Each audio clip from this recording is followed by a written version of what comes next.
Victor Lugo with the $4.99 super chat. If the Mavs land the number 1 pick, should they draft one of the top 3 players or trade it for a top 5 pick plus a 2027 first?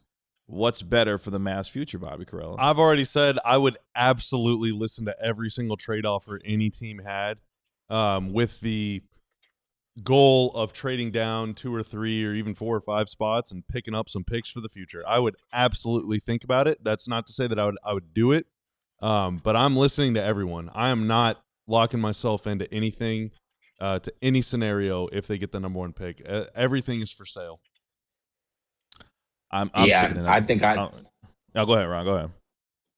Yeah, I was going to say, I just think you have to think about value. I'm very analytics driven. And if you win the value, especially if someone's desperate and you win it significantly, I'm always going to just at least listen. I guess if it was LeBron James in the draft or if it was Wemby, it'd be 100%. You probably just can't move. I think Peterson's really, really good. I don't think he's LeBron. So it's like it's probably every 20 years as a player that you wouldn't move down for. I don't think that comes in every single draft. Like even if Flagg was, if it wasn't Flagg, like I would at least have listened. If it was, hey, we'll give you 4 or 5 of our first round picks and you move down 3 spots, you just have to listen, in my opinion. If Memphis, for whatever reason, is like, man, if Memphis is at 4, they're like, Darryn Peterson is so much better than Caleb Wilson or than Keaton Wagler or whoever, that we will give you our unprotected number 1 pick next year to move up 2 or 3 spots. Yeah. I'm really, really, really thinking about it, and I'm probably doing it. I can't risk.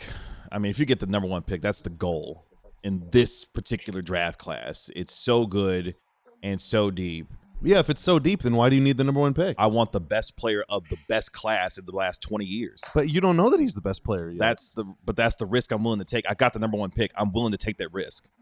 Like if you tell me I get the number 1 pick and I get Darryn Peterson, he turns out to be a 15-time All-Star, I won. Well, sure, but you could also draft a guy that could make several All-Star teams and also have another top 5 pick next year to draft another guy that could make several All-Star teams. I did the hardest part already by getting the number 1 pick in Cooper Flagg. Yeah, but you need to add like 7 good. We just talked about how this team is old, dusty, and bad. They have like 7 weaknesses, not 1.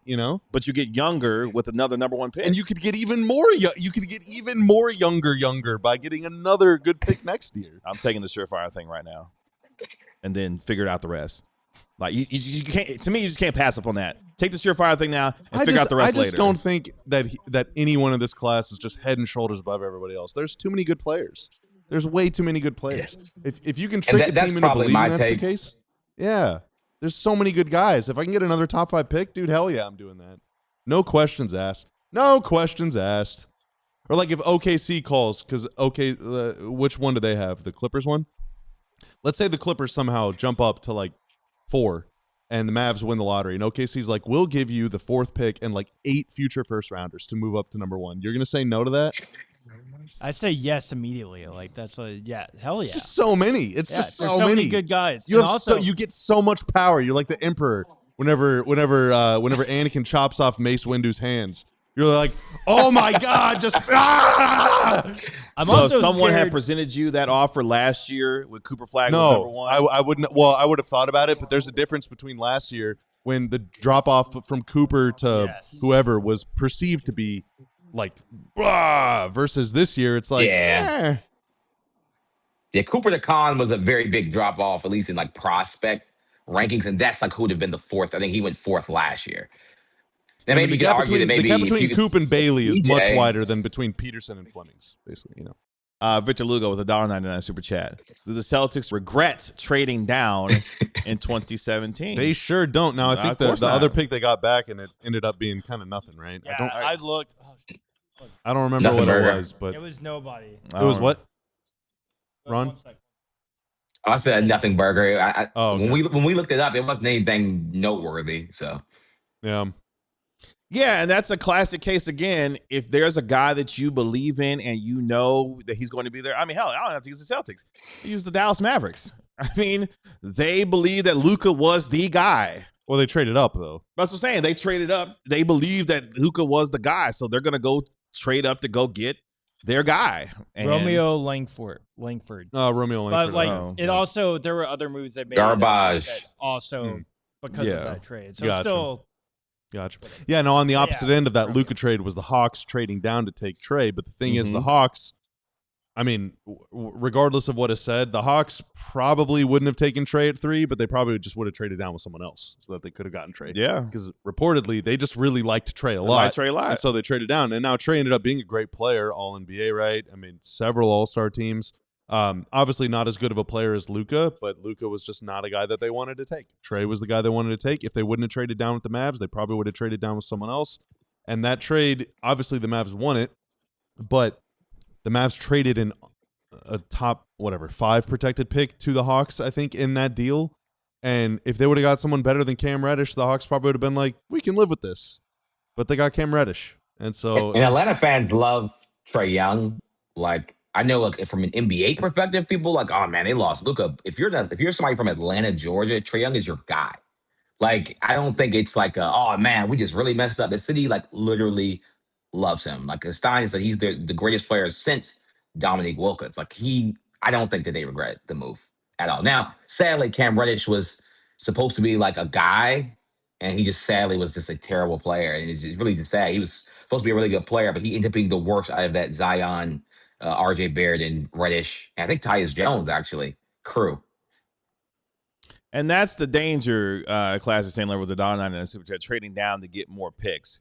Because if you do that and you mess up the picks, all this theoretical, let's get more picks for more picks' sake, and it doesn't work out, where you could have stuck there and got the guy that would have been pretty good or really good or maybe all NBA, yeah, you're going to regret that for a good while. Sure, but if you stay where you are and you make a bad pick, that's also the same thing. But the draft is not there. There's no such thing as a layup. That's what I'm saying. But you got to live with the choice, especially if you have a top pick and you stick there and take it. You got to live with it.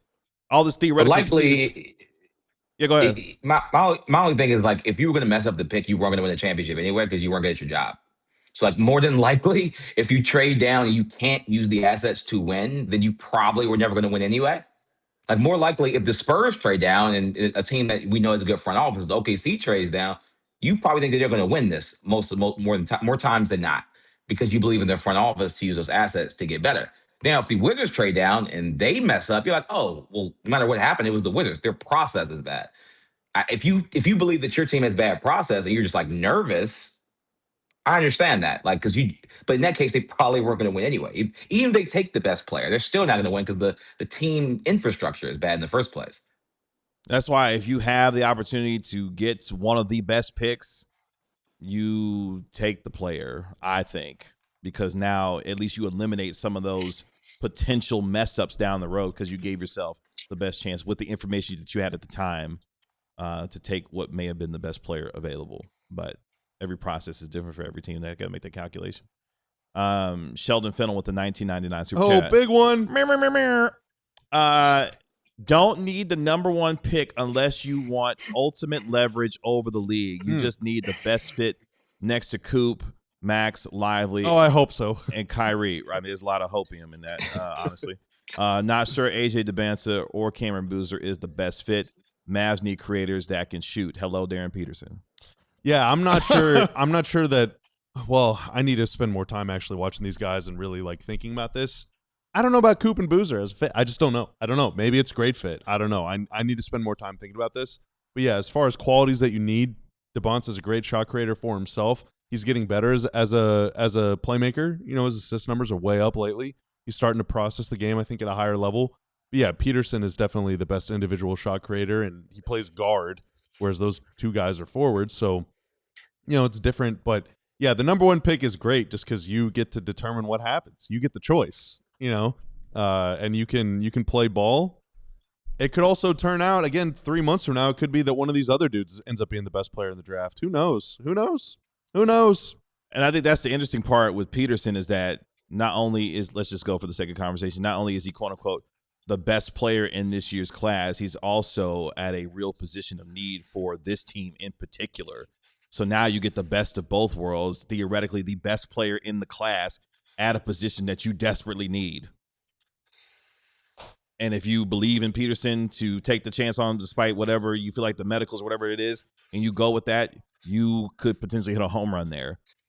Again, you just have to live with the choice. Could potentially. That's what I'm saying. All these guys. And also for the Mavs fans, don't know, Carl Boozer can like shoot the basketball. Like this is not like a center that like can't shoot. He shoots 38% from 3 or 4 attempts as a 6'10", 250-pound player. Like I think he'll be able to shoot the basketball for his career. You'd have a glutton of forwards. Somebody got to go in that case. It's just a lot of forwards. Yeah, somebody would have to go. So many forwards. Yeah, it's too many. I mean, forwards. Jaylen Brown and Tatum are both small forward and power forward. I know, and that's why I love the Coop Dybantsa idea. Just 2 super turbo athletes on the wing forever. That to me is just that's basketball. Give me dunks. So in that case, would you move, just for the conversation's sake, would you move Cooper Flagg to power forward and let Dybantsa be your quote-unquote small forward at the 3? I don't know. It's not my job. I mean, you're the analyst here. Like, I'm asking you. Like, because I think that would be an interesting conversation. Like, would you have Dybantsa, who I think trends as a 3, small forward, and Cooper Flagg, who's gonna get bigger? I mean, that doesn't really that doesn't matter that much in general. Yeah, I'm just saying, like, if you're gonna have the 2 of them on the floor at the same time, how are you positioning them and spacing them on the floor? And how they play together. I think that'd be an interesting seat. Now, who's the Mavs power forward right now? Caleb Martin? Coop? Najee? PJ? I don't know. PJ? All these guys are standing around the perimeter. I mean, it's not, it doesn't matter who's the 1 or who's the 4. Sheldon Fennell. It must have been payday for you because you've been dropping. Hell yeah, Sheldon. Shout out to you, man. Shell yeah. Hell yeah. With the $9.99 super chat, Bobby. If the Mavs took AJ Dybantsa, I'm going streaking. Okay. What would the Mavs need to maximize both AJ's and Coop's game? Both are transition demons, so does that mean we would need more defense at the guard position? Yes, I would. Okay, so this is I'm thinking like 3 to 4 years down the line if it's the best case scenario, right? Like this is Dybantsa and Coop both continue developing and just become like these are great players we're talking about. I want playing against the Mavs to be 48 minutes of hell. I want ball pressure. I want an attitude. I want talking a lot of S.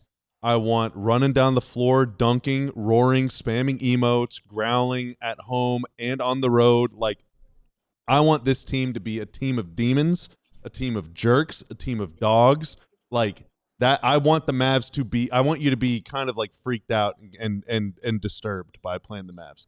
Like I want you to have nightmares about it afterward because they're athletic. They're getting up and down the floor. They're getting in your face. They're letting you know about it afterward. They're physically and mentally and emotionally imposing. Like that is what I would want. I want, and I think that's what the Mavs want too. Like that's the way Najee wants to play basketball. That's the way some of these guys want to get after it. I think that's the way the J Kid wants to play.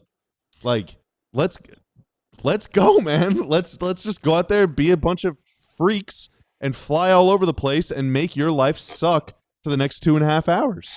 I mean, it kind of puts me in the mind of the San Antonio Spurs in some ways. Like the Spurs are hell to play every night. The Thunder are hell to play every night because they got long, athletic, rangy defenders that get up in your face and defend you for 48 minutes, and it's just a living nightmare. Playing against OKC is like you're in a swamp and you're just getting bit by mosquitoes nonstop. It's annoying. Like, get off of me! It's annoying. But the Mavs would be like you're walking through a swamp and there are like hippos and tigers coming out of nowhere. Yeah, and you're like running for your life. It's a different kind of like, oh my gosh, get me the hell out of here. Yeah, type of thing.